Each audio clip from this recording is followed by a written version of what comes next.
And I think that the danger we have within traditional models of education is they try to assume that once you've got what you consider to be the formula, once you've got perfection, you stick it into a box and you put a lock on the box and you put a weight on top of that lock, and then you put an elephant on top of that because you don't want it to change. How do you define Green School? What makes this school special is not the architecture or the fact that it's on the side, it's deep in the jungle. What makes this environment special is the cultural ecology that we built it from. What makes it special is the fact that this was built in collaboration with the Balinese people, that it was built based upon this humanist philosophy called Trihita Karana. How do you see when you come here and see students now studying in Green School? So if you compare them both, your personal experience and experience of these kids. Yes. I mean, I think I'm one of the kids that probably had undiagnosed ADHD, you know. I would say that I found my education to be fairly frustrating. Certainly not as adaptive in nature as we see in an environment like this. So when you have a classroom which is open, so you feel open, so you feel more free. But that also comes with the indiscipline, maybe. Yeah. I would say we have to recognize that young bodies are almost, they learn better, they move better, they feel better if they're in a degree of motion. The average number of universities that they received admittance to was 7 a person. So it's a fantastic number. Yes. We believe it's never too early to start to think about doing research. It's never too early to start to think about your place in the world. If you do not have experience in my field, how are you gonna like really help me? You have to believe the fact that, like, if you're sitting across from someone that's 15 years younger than you, and you don't honestly believe you have something to learn from them, then what are you doing?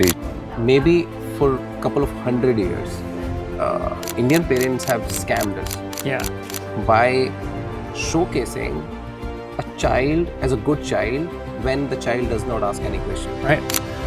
I think there's so much to learn. I'm here not as a head of campus as much as I am a student. I'm here as a student myself.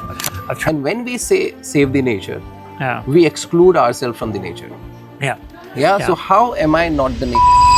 And, to start with, I would first of all like to thank you for taking our time for this podcast. And this podcast is really very, very special. And it is special for 2 reasons. Of course, this is my first international podcast that we are recording. And it is also special because we are recording at the Green School. Green School happens to be my favorite.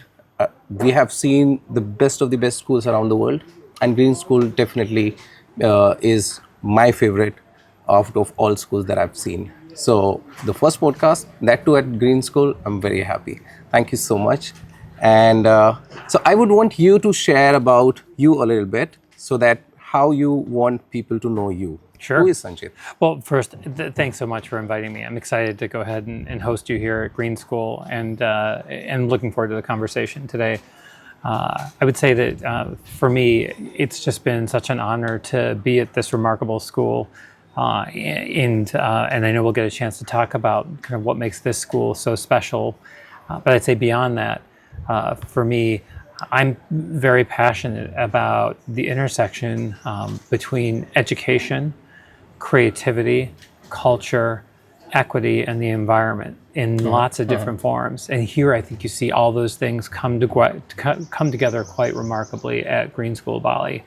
My background initially is as a maker. So I have a background in art, in visual art and design, with a background in ceramics and sculpture initially, but then also going ahead and doing a lot of different work involving collaboration and working in diverse mediums, from architecture to working alongside the sciences and beyond. So I've been fortunate to really have led a interdisciplinary career path that has involved me doing everything from running small arts organizations to going ahead and being part of large research institutions like the Massachusetts Institute of Technology or George Washington University, to what I did before I moved here, which was to be the president of the Minneapolis College of Art and Design. So I just come to the table with just a real passion for working with communities of learners that are really interested in pushing the envelope on what's possible within the field of education.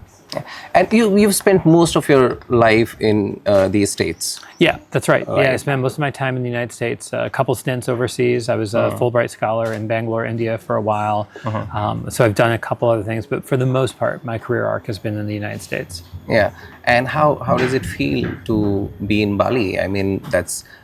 I have a perspective. So what happens? Your family came to United States from India. Yes, through a circuitous path, but yes, yeah. My parents met in the United States. They met at, speaking of education, they met at the University of Colorado at Boulder. So So usually, for a typical, from my side, how I see mostly when we are living in a maybe third world country and we look up to a first world country, right? And we probably work hard, get educated, and we wish or we dream of living a better life. Right. And many people, I will not say most, but many people, they want to live in a first world country. Somebody who was born in a first world country, how does that feel to this person moving to a third world country? I guess I don't see it. I don't see it in the first world, third world dynamics. I see it as moving from one remarkable environment to another remarkable environment. And I would say that in this island nation of 17,000 plus islands in the country of Indonesia, I don't think you can find an island or an ecosystem, a cultural ecosystem more unique than Bali. And I mean, once you get past the tourism and the surfer beaches and whatever else, but when you really try to understand the very specific form of Hinduism that's being practiced here, the emphasis and the instillment of both, I would say, a humanistic, but also an environmental philosophy to aspects of what's going on. I think there's so much to learn from here. I'm here not as a head of campus as much as I am a student. I'm here as a student myself of trying to understand what are the cultural idiosyncrasies, and I mean that in the most positive way, of this island, beyond the kind of fetishization, again, that you see within kind of like a tourist-centric aspect of the island. But really, how do we go ahead and see how it creates a moment of reflection, a moment of knowledge building for us as individuals and for me personally. That's an interesting point, not seeing it as a first world country and a third world country.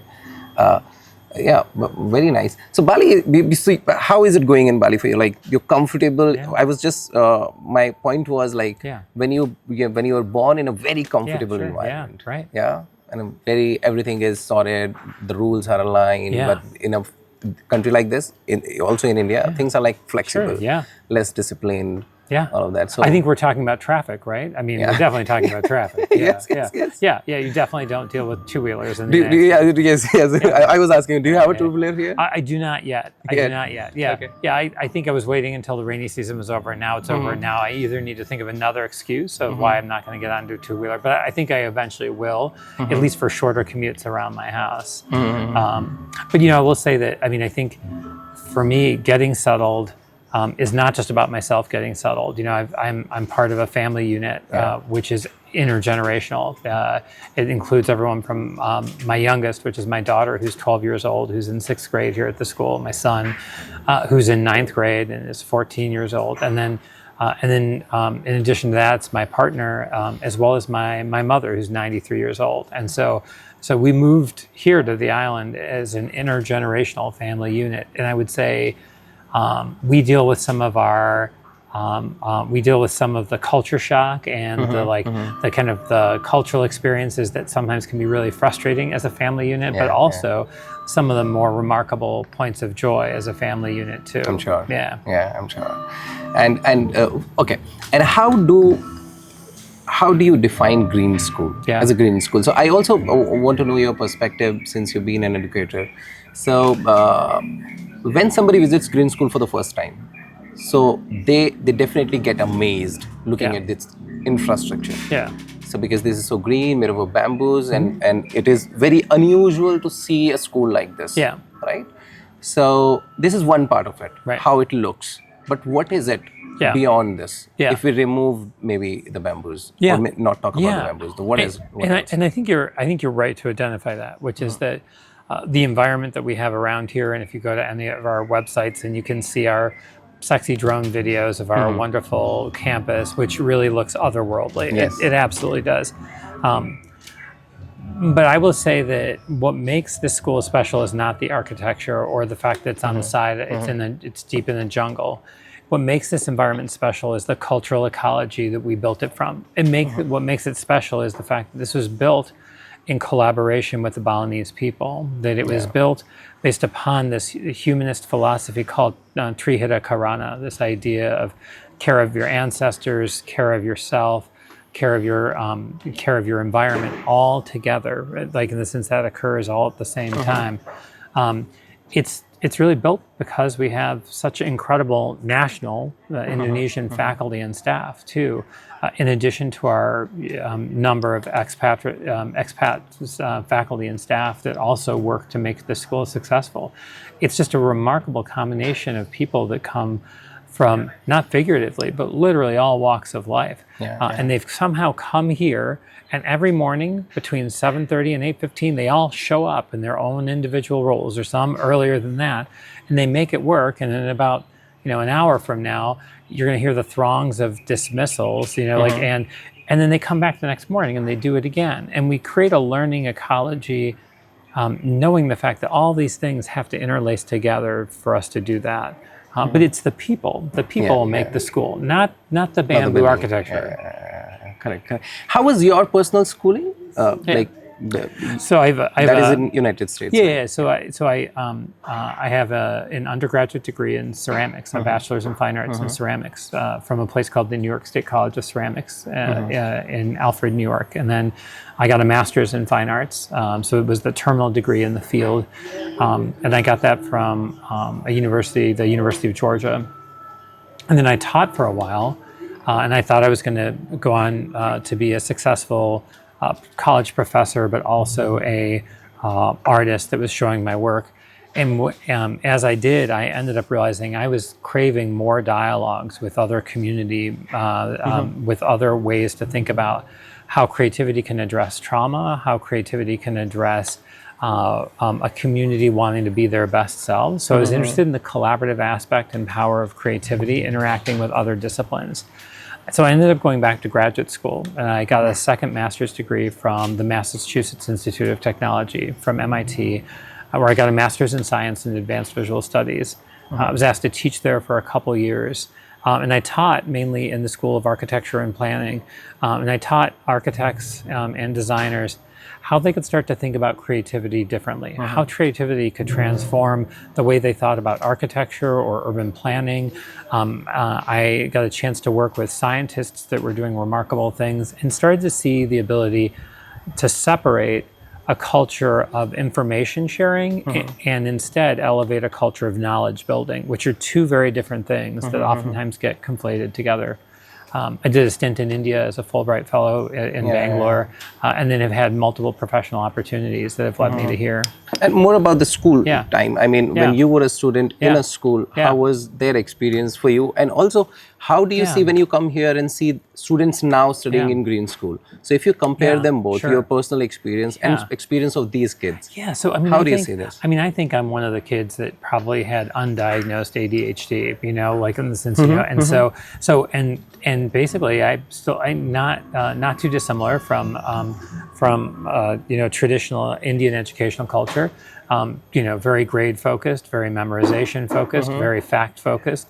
And so for someone that thought about learning in a different model, there really weren't the support structures that existed. And so I would say that I found my education to be fairly frustrating, fairly, certainly not as adaptive in nature as we see in an environment like this. The difference between what I went to high school with and say a high school student here is this is an environment which requires a student to really take their education into their own hands. It requires that people do not just kind of follow along on a similar straight line. There's curriculum, there's courses, there's grades, there's rigor to what we do, but it requires a degree of independent advocacy for what you need from your education. And with that comes a degree of agency too, right? So it requires both. Whereas when I went to school, you really just had to toe the line. Yeah. Okay, so this also makes me think, you said you were undiagnosed ADHD. Yeah. Okay. And why was that? Like, I mean, why could not teacher realize it? Was there not a system? Is it still like that there in States? No. And the second follow-up question is, how does Green School handle it? Like, if the parents don't know, so does the school help them know? Anytime we've got, so for me, no, growing up and going to high school in the 80s, no, there was not the same versions of what's occurring now in the US in public education, right? So now you have, you get, the systems are much more generous and supportive of people that have that are neurodivergent, that have different forms of learning abilities and disabilities. So I'd say that, you would get, kind of a profile written, you'd be working to get a diagnosis written up, you'd be working to go ahead and understand what are the accommodations needed for those individuals. And that occurs now in greater frequency in public education than it did when I was there. So I'd say that we've come strides, remarkable strides. Green School isn't too dissimilar. We work with parents that either if they acknowledge that their child has a learning difficulty, we work to meet them where they are. We work to go ahead and understand what's the best form of accommodation we can provide them, what's the best learning environment we can provide them with. And then also, how do we make sure that students really feel like, again, like I mentioned earlier about agency, we feel like students feel like that they're not just being told what they need, but they're able to feel comfortable asking for what they need. Interesting. I was, while you were sharing this, I was also thinking about, you said student here in Green School, they take education in their hand, right? And I've been visiting this school for many years. And one thing that I've noticed is they are very free. So it is visible that students, the kind of noise and the way they talk, the way they interact with teachers, the kind of projects they do. So it's not like, and also when I met John Hardy, he also said, how can you study in a brick box? Sure. Yeah. So when you have a classroom which is open, so you feel open, so you feel more free. But that also comes with the indiscipline, maybe. So how does Green School deal with it? Or maybe does it come? Or how do you see it? I don't know if I don't think we have significantly greater disciplinary infractions than other schools That's do. interesting. Actually, I don't believe we do. Like in the sense, I would say it's not like Lord of the Flies here. Like people are not, I would say that in general, we have the same things. Do we have bullying? Sometimes, sure we do. Do we have people that behave inappropriate? Of course we do. Do we have disrespect to faculty? Sometimes we do. So just because we don't have walls and we don't have uniforms doesn't mean the fact that that we're a lawless community, right? And I would say there's plenty of bullying that goes around in cultures that have uniforms and have walls too. So I guess I would say that correct, absolutely. And I'm not trying to say that from a defensive perspective, but rather to say, I think that there's an inherent understanding that kind of like Newton's law, right? Like an object in motion stays in motion, an object at rest stays at rest, right? I would say we have to recognize that young bodies are almost, they learn better, they move better, they feel better if they're in a degree of motion all the time. The hardest part, you came for the Regeneration 26 Youth Symposium, which is fantastic. I would say in some ways, like, I'm not surprised that we had some disciplinary issues with some of our kids. I'm not condoning it, but part of it was they're not used to sitting in the arc, cross-legged for an hour and a half top. We know they learn differently. So here we are. We shouldn't be trying to force them into that box of saying this is how you should learn. We know that these bodies need to move. We're sitting on two chairs. These are bamboo chairs, which you should take a photograph and share them with your listeners here too.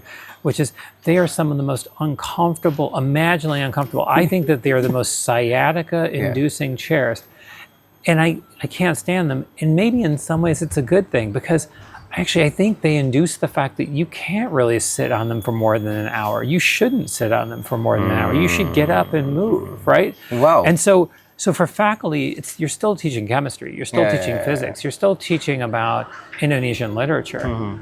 But what a faculty member has to do is to say, hey, it's up to me to go ahead and make sure this education is dynamic. This education involves the fact that there's a somatic break where the kids get up and they need to stretch, or they get up, or we say, okay, we're going to take our lesson outside for 45 minutes or something like that. So it does require us to think more about this and not to look at that as a negative. And where I grew up, it was, what do you mean? You've got to stay focused. You've got to like it's not a deficiency that you can't sit still for an hour. If anything, it probably means the fact that your mind is active. You're firing on lots of different cylinders. Yeah. So I guess that's one thing I think about. The other day when we met, we were talking about Jiddu Krishnamurti. Jiddu Krishnamurti famously said, freedom with responsibility. That's what I see actually here. Because why I was asking you about the discipline, because this is what it looks from outside to many schools. Sure. So when they come here, they see, and also mainly in India, it's like education is like very structured.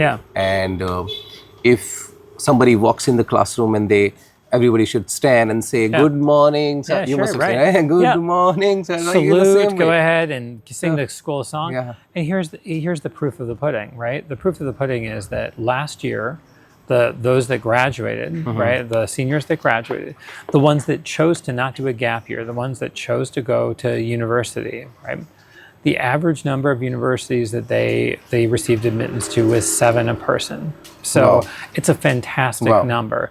So anyone that would go ahead and say, oh, so you lack the seriousness because you're open or you're independent or something like that, I counter that with going ahead and saying, I don't know about that, because if we lack that seriousness, most universities wouldn't be looking at our students. Absolutely. And so what it is, and I know this because I have a 9th grader that comes home and complains about homework almost every single evening, is with being out here in the jungle, with the fact that there are almost no walls whatsoever here, there also is a tremendous, like you mentioned, a tremendous amount of responsibility. You're required to get your work done. If you don't get your work done, you can fail your classes. In the sense, like, if you fail your classes, there are consequences.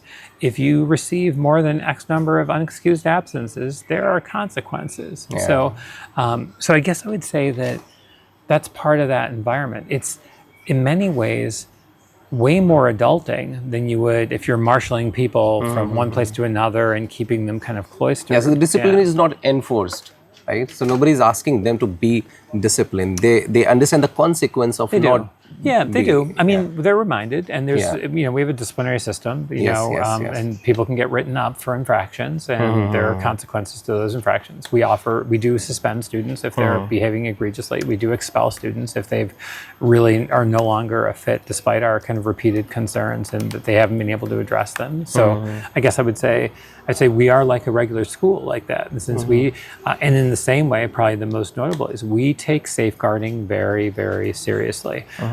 We take safeguarding incredibly seriously. We have a head of pastoral care, and it's so important that first and foremost, we can talk about bamboo, we can talk about regenerative design, we can talk about creativity and all those things. None of them matter if we can't have a safe environment where our kids come to school, they sit down and they can feel safe, and they can feel like that there's a supportive, caring environment where they can feel ultimately safe. That is the number one priority beyond anything cool that I would talk about. And I would say we have to do that, and we're actively always doing that. We're actively always wondering, how do you respond to that? Interesting. Okay, I was thinking about the challenges. I mean, all schools have challenges. Sure. Right? And since this school is very famous, it attracts a lot of parents. I mean, parents who are more woke, they understand education, they are more aware, they are more concerned towards the good education of their children. So when you get parents who are already very educated, so are the challenges that you face a little lesser than the other schools, or are these challenges different? I think they're different. And let's talk about some of the challenges, right? I mean, one of the challenges is that there's operational challenges, right? Running a school in the jungle has operational challenges. We really deal with snakes and bugs and kind of whatever else and stuff like that. So it's like so like we're there.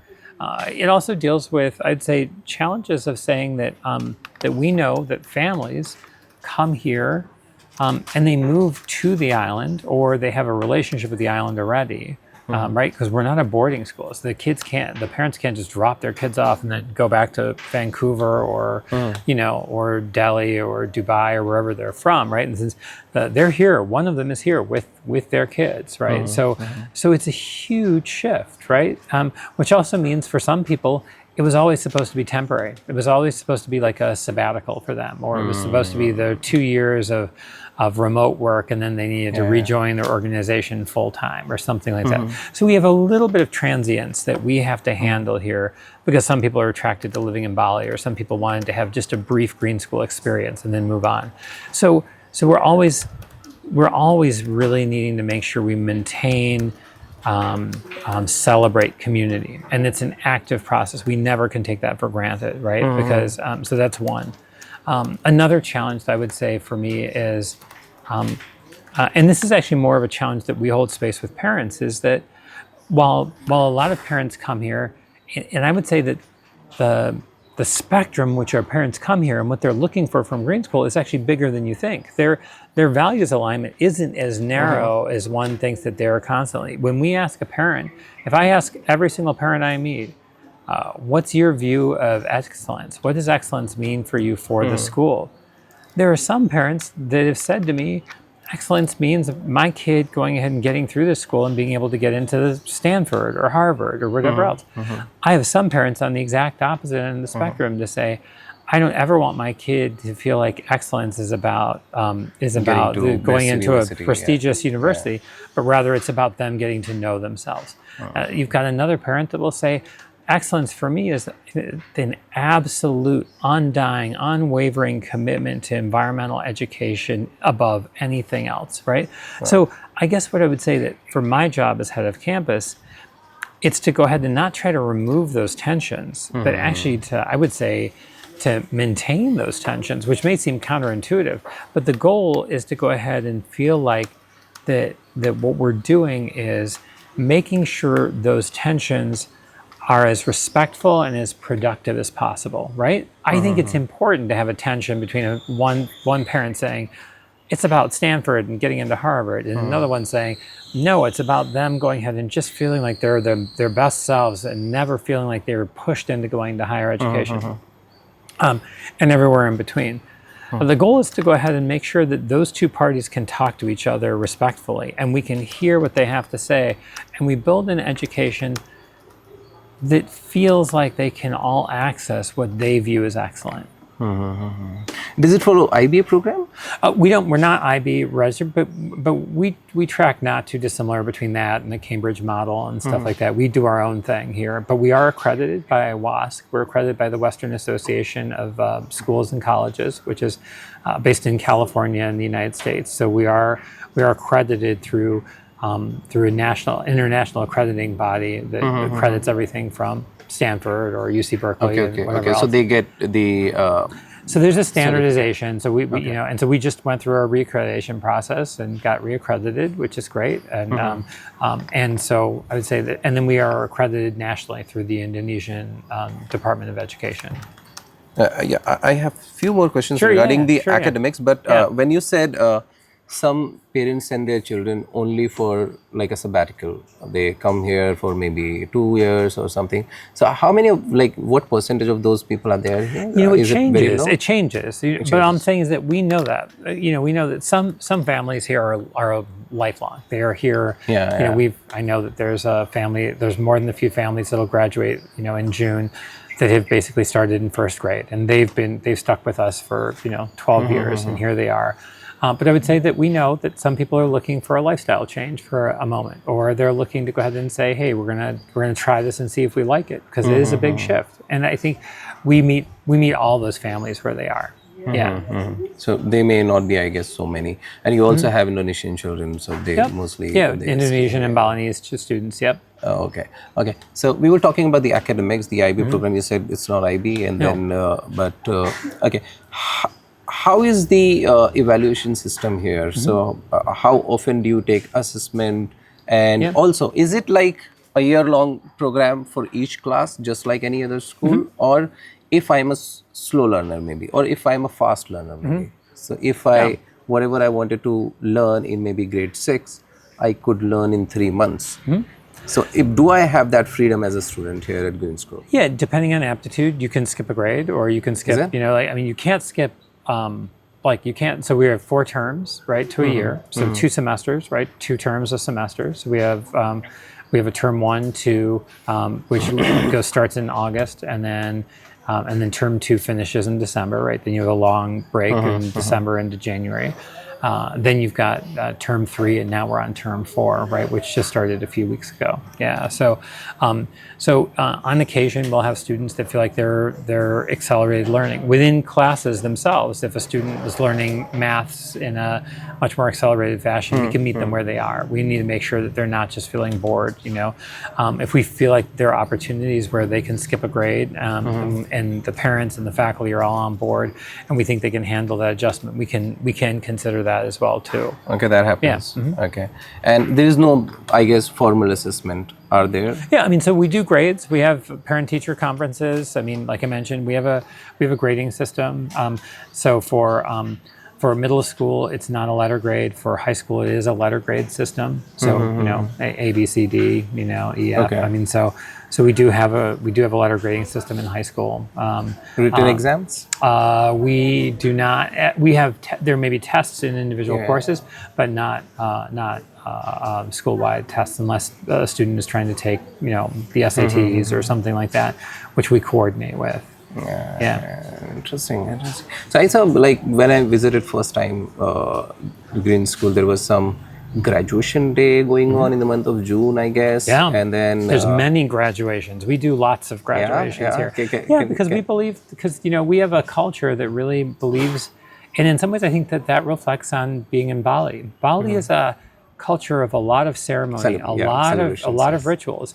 And I think there's something to learn from that too, is that I think that it's really important that we take moments to stand up and applaud these efforts. So for example, one of our most significant differentiators is our 2-year thesis program, essentially, that our juniors and seniors go through in addition to their regular coursework, which is their Greenstone project, right? And their Greenstone project is where they're identifying a problem they see in the world they're trying to address. And it takes 2 years for them to hone this, refine this, re-refine this, ideate, go back to the drawing board, get support from parents, from faculty, from staff members, outside resources alike, right, to create these projects. Well, and that's the culmination in our June graduation of our seniors, right? But we also do our Quest projects in 8th grade. We also do 8th to 9th grade. There's a transition. So what is this project footprint?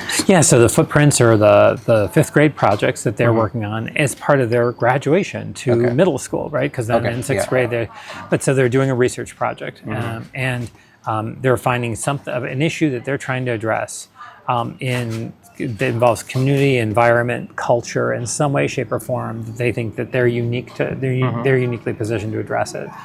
So I've got one student that's an Indonesian student that loves fishing, and they feel horrified that the fishing lures are all plastic and they're all manufactured. So they're working right now in conversations with their grandfather and in others in their family to create in this space, because we're right now in the iHub, the fabrication shop of the school. They've been working to create wooden fishing lures, but now they're trying to grow and say, hey, instead of steel hooks, barbed hooks, how can they create organic material-based hooks? So they are deeply involved in this. And in doing so, they're looking at history, they're looking at culture, they're also looking at the mechanics of how a fishing lure works. There's another student that is that's working on creating an organic dental chew that allows students that hate brushing their teeth to still find that there's a way, essentially like gummies that have got like lemongrass and other and turmeric and other analgesics to help them go ahead and clean their teeth. pretty advanced for a fifth grader. And so I have weekly meetings with them, as do maybe a couple other folks. But what's occurring here is it's an exchange of ideas. It's not me giving advice to these people. It's an actual exchange of ideas. They're exchanging some ideas that they've got. I'm exchanging some ideas they have. I would say that I'm probably learning more from them than they're learning from me. So that's an example of some of the things. We believe it's never too early to start to think about doing research. It's never too early to start to think about your place in the world. And how you can be empowered to change and address inequity that you see around you. And that's what I've been seeing and talking about Green School, because the children at Green School, they don't wait till they actually become adults, then get job, then do something to change the world. And they just find out now and then take steps. And I think that's the difference between other educational models, whether it's in India or the United States, is we tend not to trust our kids. We tend to trust to be like, no, you've got to follow it. Your time will come later. And I think our attitude here is your time comes now. Your time is now. So this reminds me again. I almost it happens that whenever I'm talking in my podcast, it reminds me of Aurobindo. So Aurobindo has written some principle of true teaching, and the first principle says nothing can be taught, and the second says every being is a whole being. What you're just saying. So you're not trusting them to do something now, but he says every being is a whole being. At every stage you're complete. So you're a full being. And I think that's probably the hard part, right? About and I say this to someone that with Indian parents, with spending a lot of time going back to India, I think probably the hardest collision here is we are such a kind of mata take, reflect, like respect for elders forward. The problem is that sometimes it can be interpreted as blind deference to your elders, that your elders deserve respect regardless, just because they're a generation over you. And what I'm saying to some of your listeners may be controversial, because I very much, even though I don't speak a lot of Hindi, I very much grew up in a culture of matha taking my elders and understanding that kind of respect culture of your elders. But I think what it is here too is that we have to fundamentally believe there is something that one generation can learn from the other. It's not a one-way street. It's not this idea of simply sitting at the feet of your elders and shutting up and just letting them extol what they should know. And I think that's probably where some societies that truly believe in intergenerational education or intergenerational collaboration are different than cultures that very much are like, nope, the elder has a position of power that's irrefutable, that's unquestionable. They always will know best, period. And I think it'll be the cultures and the communities that are able to realize that you don't give up power when you let go of that model, because that's the fear, right? Then the kids will go run roughshod all over you, or they'll tell you to. So there's a fear of giving up control, or there's a fear of giving up power. But I think what you do is the relationship becomes stronger. The relationship becomes more meaningful, because it's not based just upon I would call it the arcane notion of just simply because you're a generation above me, that you just need to listen to everything I say and I don't have to listen to you. I'll mention this too, because in the United States, I started doing a lot of work involving mentorship. I was a mentor to leaders of color that were trying to go ahead and get through kind of doing leadership work in a predominantly white leadership culture of higher education, which is changing now. But I would say I was fortunate to have also been mentored by others too. I think when I first started to think more concretely about mentorship, there was a sense that mentorship meant that people with more experience were giving advice to people with less experience. I don't believe that anymore. I believe that mentorship is really the mentor, the person that's maybe assigned to be a mentor, is responsible for kind of doing what we're doing here, which is cleaning off a space, making sure it's set, putting a couple teacups out, right? Like having having some tea and some biscuits, and allowing that space where two people of very different life experiences can share their ideas. That's the difference between a mentor and a mentee. It's not. But how does that help? I mean, this is very interesting, but sounds very different to me. I mean, if you do not have experience in my field, how are you gonna like really help me? I'm not saying that you're not sharing your experience, but you have to believe it's mutual. You have to believe the fact that, like, if you're sitting across from someone that's 15 years younger than you, and you don't honestly believe you have something to learn from them, then what are you doing? Can't even teach. Like, exactly. It's like, so what I'm saying is that, of course, you've got life experience. And of course, they should come to you to say, gosh, I've never had to fire someone before, and now I've got to fire someone, and I don't know how to do it, and I'm feeling really guilty and whatever else. And so, of course, that person that has fired someone, or I don't know why I chose something so negative, but so of course they'll provide guidance and counsel. But that can't be the complete nature of the relationship. The nature of the relationship is to say, like, you are unique, because the true mentorship is to empower that person to make these decisions for themselves. What's a better empowering circle to say, tell me about yourself. I want to learn from you. I want to know what you've seen. I want to walk in your shoes for a kilometer or two and understand that I'll be a better leader because of it, right? And I'll know how to help you better too.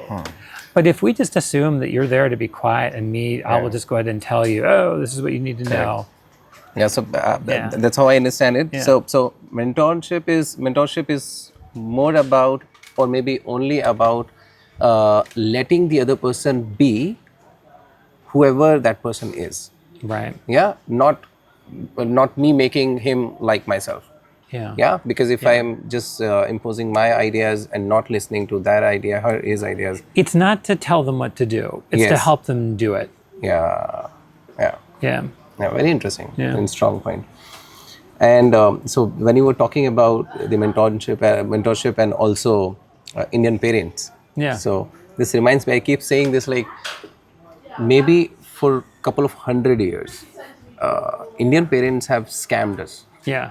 By showcasing a child as a good child when the child does not ask any question. Right.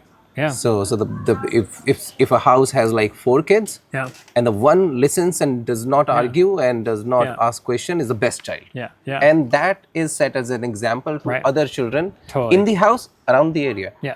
This is how you should be. Yeah. And on the opposite to it, the brighter mind will always ask a question. Sure. Yeah. Yeah. So we have never encouraged question. Yeah. And so it's a scam. I mean. Yeah. Oh, I agree. And I think the best thing we can do is really be in that culture of a question forward community, right? Where we celebrate who's asking the questions. We celebrate someone that's actually asking questions of people in power, right? And it's like, why is this like this? And it is funny, right? Because you're right, we've been scammed. And at the same time, I would argue the entire nationalist and independence movement was built upon asking questions, right? Yes, the British didn't want you to ask questions. Of course, the British said, just stay where you are, stay in your lane. Here's a civil society that will build up, and here's a structure, and you've got a place in it, and you don't need to ask for anything more. You should just be happy with what you've got. But people said, why? No, I don't think so.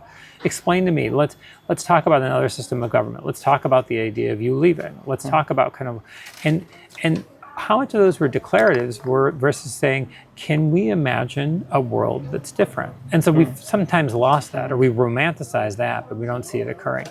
Questions are meant to be uncomfortable. They're meant to make us uncomfortable. They're meant to go ahead and be somewhat disruptive, right? And so how do we, as communities, as families, as educational institutions, how do we make space for that degree of disruption, right? Yeah. It sometimes slows us down, right? And if anything, I think probably it asks of us to be able to answer the most dangerous answer we can, especially as parents, which is, I don't know, right? Can we hold space with, I don't know. I don't know why the world is like this. Exactly. I don't know. Like, in the sense, like I'm not sure.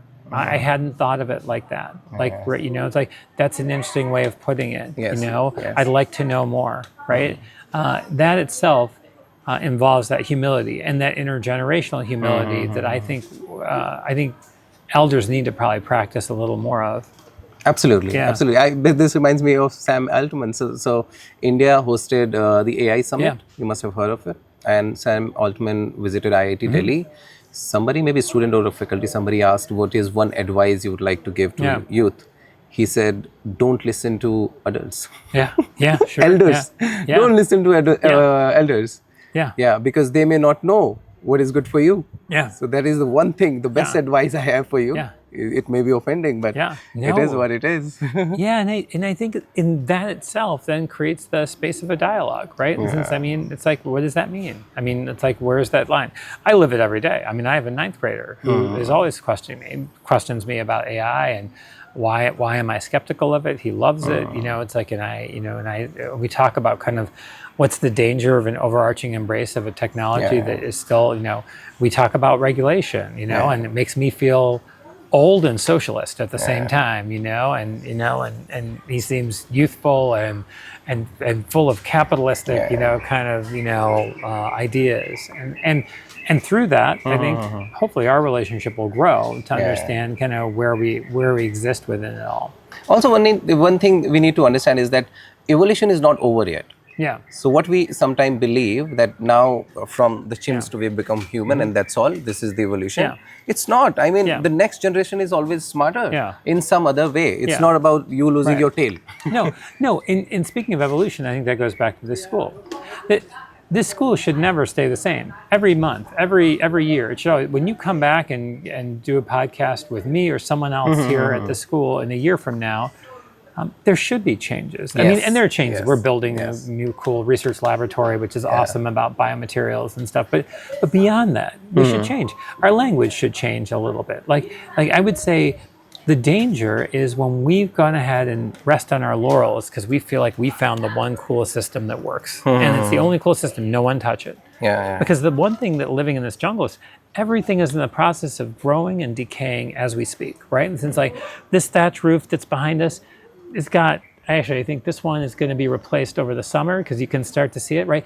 It's in a state of intended decay. It doesn't mean we're failing as a school. It means that it's in decay. And all around it are trees that probably have grown a foot in the past 3 months, And so my point is that we're in a constant state of evolution and change. And that's what nature is, yes. Yes, and I think that the danger we have within traditional models of education is they try to assume that once you've got what you consider to be the formula, once you've got perfection, you stick it into a box and you put a lock on the box and you put a weight on top of that lock, and then you put an elephant on top of that because you don't want it to change. And the problem is the world is changing around you every day, right? Yes, and so the person that was teaching the social studies course or the world history course on the Middle East, I'm assuming if they're not talking about the Strait of Hormuz in a totally different way right now, they should be, right? So our understanding has changed. Our understanding of what it means to have, to how we go ahead and view the independence movement in India changes. It changes in light of information. It changes in light of testimony. And I think our disservice is when we feel like we've got it locked together. That perfection equals do it again and again and again. I think perfection equals the ability to go ahead and not be insecure, to feel like you're in a constant state of revolution. And this is, now I'm quoting Mao, which is very dangerous. You might want to cut this part out of your podcast, but so Mao Zedong talked about this idea of the permanent state of revolution. That's a little dramatic. So how about we compromise and say it's a permanent state of evolution, right? So it's that we're constantly moving, who are the other voices that are going to talk about this in the future? Who are the voices that are going to articulate a different version of this? How are we going to talk about biomimicry or regenerative design in a different way? It's the moment we start to feel like we're going to start to chisel things into stone and say, "Though this is it forever." I get very nervous. I get very uncomfortable. Every evolution, every innovation, anything that however we've reached here, wherever we are today, is only because we accepted, embraced, changed, right? And that's exactly what opposite to not listening or not letting children be. Right. I also, so this, and when we were talking about the project, I had this question I had written, so I wanted to ask you. So Green School has like year-long project sometime, or maybe 2 years long project. So a school sitting outside, a traditional school, maybe somewhere in India, maybe thinking that if you do a year-long project, how do you do other things? Yeah, they're still doing other things. It doesn't eclipse everything else. How? They're still How do they get time? Because what they do is that they go ahead and they essentially section off a series of what would be normally considered elective courses, and they use those courses for Greenstones in your 11th and 12th grade. So they have a little bit less independence in terms of the coursework that they're trying to choose, but in turn, what they're doing is they're working on their thesis courses. Yeah. Okay. Yeah. Okay. Yeah. So it's about logistics. It's about going ahead and realizing that all 11th graders and 12th but at the same time, they are are not pressurized about marks, right? So they are. Yeah, sure. Yeah, we have a letter grading system. They can fail a class. Sure. Okay. Yeah. Okay. Yeah, they yeah, can. yeah. Yep. They can, and they have failed classes. Yeah. I mean, so yeah. I mean, so yeah. They have. There's a grade point average. Yeah. Okay. Yeah. Okay. So then they do the projects as well, and then they also do academics, but they do. Yeah, but some of our academics are, I mean, let's be honest, they're remarkable, right? I mean, some of our academics are, the science of sailing, right? I mean, some of our academics are intended to be disruptive. For example, you want to talk about disruptive. In high school, we have our service trips, which means that everyone in high school, even if you're working on your Greenstones, in term 3, they take 1 week, and they've prepped for this for a while. They will go and do some kind of a service trip on this island or somewhere else for an entire week. So they understand their impact within the local Indonesian community, right? And they are supposed to prepare for it. They're supposed to go ahead and modify, create relationships with these individuals. And it takes people away from their academic courses for an entire week. It's not during a vacation or a holiday. It's incredibly disruptive, right? Because we've taken one term and we've shortened it by 1 week. And we've said, no, everyone's doing these service trips. However, the benefit is phenomenal. Yeah, the benefit is really phenomenal to our students. So a little bit of inconvenience, a little bit of scheduling, juggling around is worth it for some of these experiences. Yeah, it should be worth it. That's yeah. All. Okay. We were talking about the fishing project. Yeah. Okay. And I've spoken about it a couple of times before as well. So when I hear humans saving the earth, I get a lot of questions. Yeah. So one of them is, so I'm not vegan, right? I eat meat. Yeah. So before I want to say that, but as human, we keep spoiling or using the world for our benefits. Sure. So let's say we use the word fishing for our fun. Yeah. Right. I like fishing, which means I like killing fishes. Right. Or catching fishes. And if let's say my hook catches a plastic, that bothers me. But if my hook catches a fish, it does not bother me. How do you see it? I mean, I see that it's about the sustainable practice that you have. If you're fishing to go ahead and feed yourself, to feed your family, right? And you're going to use every part of that fish. I personally, as someone that's also not a vegetarian, I have no problem with that. Are you doing it in an ethical and responsible manner? Are you doing it to go ahead and cause harm to an animal and then just release it? Or are you doing it to go ahead and kill it and not do anything with it, right? Those are two issues that I have. If you're doing it even though you know a species of fish is endangered, or you know that habitat is really endangered, then there are issues. But I would say, if you're doing it to feed your family, and this is my own personal opinion, and there are people that may have very different opinions, it just depends, But I guess I would say that for me, it's about what's behind the action of catching and killing a fish. Yeah. Interesting perspective. So why are you doing it is actually important. I would argue the fact that anyone that eats meat should at some point in time in their lives, if you made the choice to eat meat, you should at some point in time in your life understand what it's like to actually kill the animal that you're eating. In the sense, because sometimes it's gruesome, sometimes it's squeamish, sometimes it's unpleasant, right? It's uncomfortable, right? It's the first time I killed a chicken was like, wow, like I will never waste chicken, like in the sense, because I know what it's like. I know that discomfort. I know of looking at the eyeballs of an animal and then realizing I've just killed it, right? In the sense, but I think it's invaluable, right? In the sense, because I think it teaches us humility. It teaches us, and so I guess I would say the more real world experiences you can provide, the better. We do not like intentionally, like we don't go on fishing expeditions here at Green School or stuff like that. This kid is working on this on their own. But I would say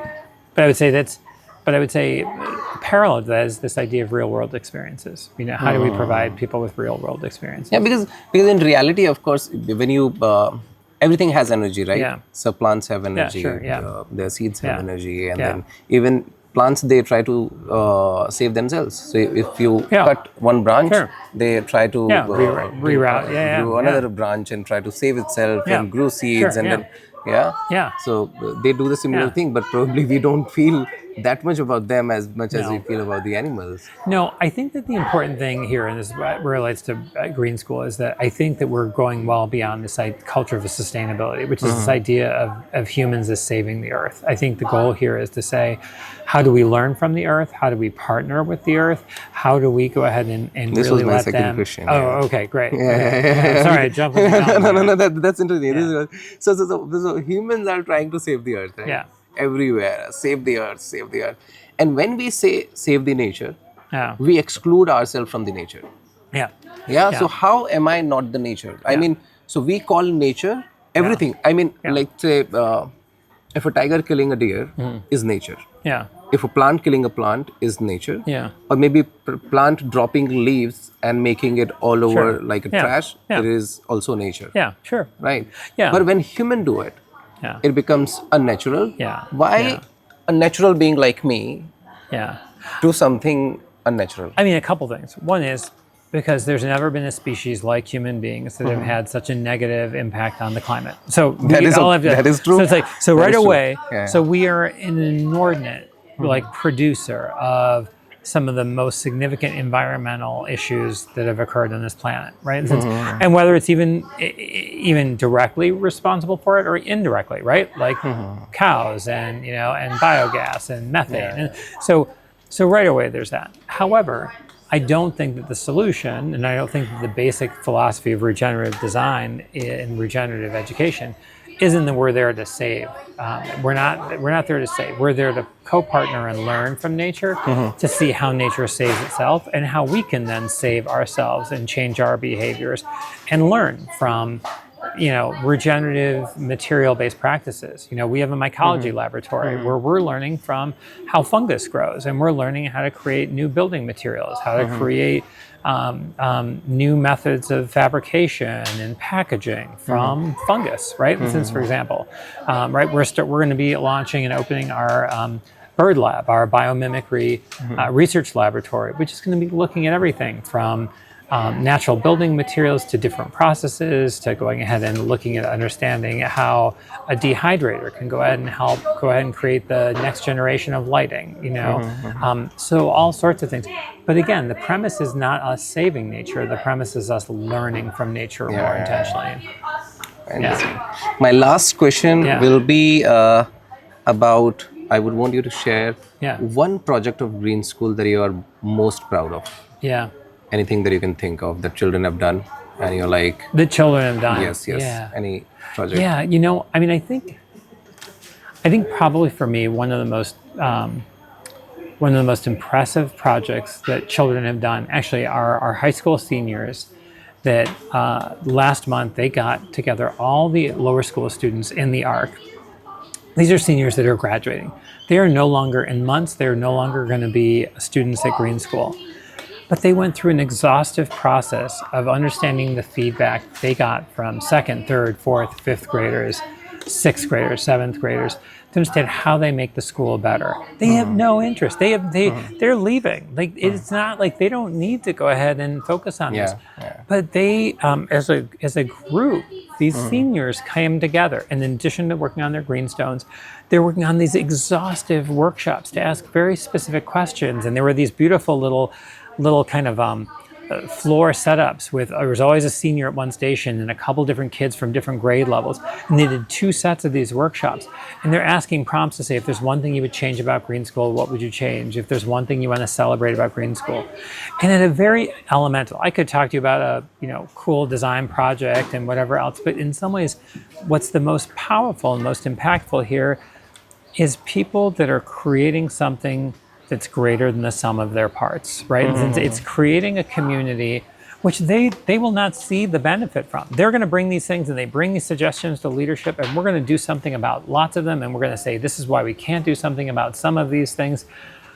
But they have no vested interest in this. They're leaving, right? But they're doing it to pay it forward, right? And I would say just seeing that energy in the arc led by these seniors and everyone in these stations, and they were mentor, they were guide, they were questioning, they were supportive, they were all supportive of this project, and seeing them take that time as they've got the pressures of their greenstones and everything else was so remarkable. And then presenting that to us as leadership and saying, these are our findings. This is how we aggregated it all together.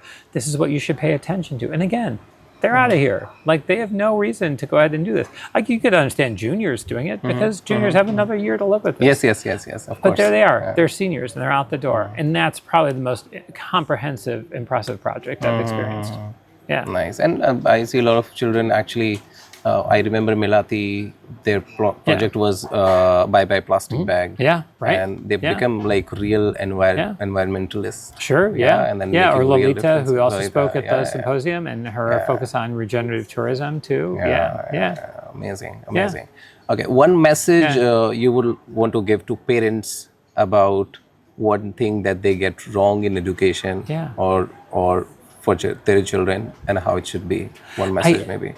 I think parents should embrace the stickiness and messiness of students that are passionate about seeing a world that the parents can't understand. Like, I think that there's got to be a way, and to advocate for that, to advocate for change within their educational environments that they don't think they may have a right to advocate for being able to have a version of a service trip, to advocate for going ahead and having conversations about what does excellence mean.